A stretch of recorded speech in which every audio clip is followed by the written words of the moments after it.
African Americans have the capacity to shape our own lives and that we're not simply the victims of historical racism.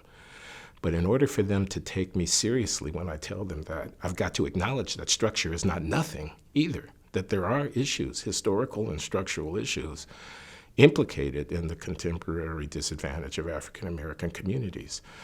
So there's a big question out there, and that's how the history of slavery and Jim Crow relate to the contemporary circumstances of African Americans.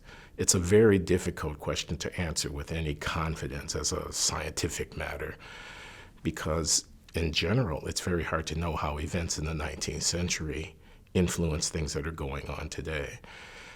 It would be ridiculous, I think, to assert that there was no connection. On the other hand, slavery ended in 1863. We sit here now in the year 2020. By my calculation, that's almost 160 years. That's a very long time.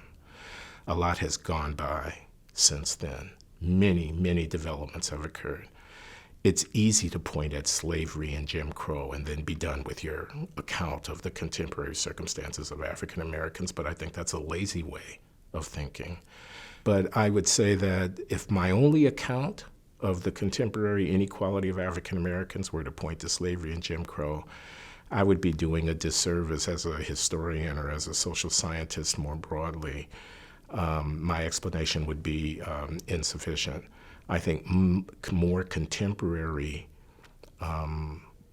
patterns of behavior, cultural orientations, attitudes, values, and beliefs, practices, acquisition of education, entrepreneurship, things of that kind would be where I'd look for an explanation.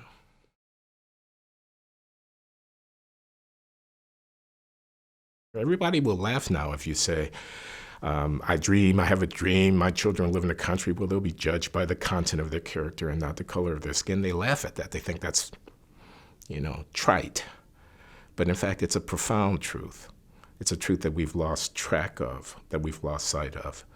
But that some of us who are here with the 1776 Project, for example, understand very well and intend to make sure it doesn't get forgotten.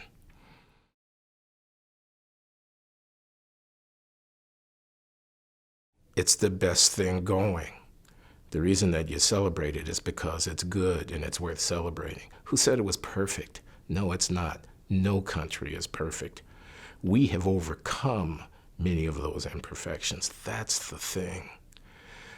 The thing is slavery, yes, but the thing is also emancipation. Who does that? What society throws off the burdens of slavery? That is uniquely a Western, British, American sensibility. Yes, Jim Crow segregation was bad, but the civil rights movement overturned it. Who does that? There's something worth celebrating there. There's something worth celebrating in a country that opens its doors to people from every continent on the planet who are of all different colors, languages, and faiths. And you turn around a generation or two, and they're prosperous, they're secure, they're accepted, they're integrated. That's America. As Barack Obama once said, in no other country on earth is his story possible. That's true, and that's a reason to celebrate 1776.